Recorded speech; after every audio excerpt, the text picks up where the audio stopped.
بگو بابای خوبم، همسر مهربانم، برادر عزیزم، روحت سر سفره احسان امام حسین مهمان بشه. در این شب و روزای زیارتی امام رضا روح حاج سلیمان دلاوری شاد بشه انشالله. اینو برا حالا نمیخونم، باشه برا روزای آینده.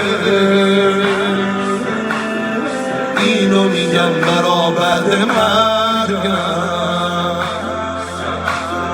وقتی کفن دستامو میبرم. اگه اینو داری میشنوی معنیش اینه بدنم سرده، یعنی یکی عزم سفر کرده. خدا نگهدار تو باشه. اگه اینو داری میشنوی معنیش اینه لحد و چیدم.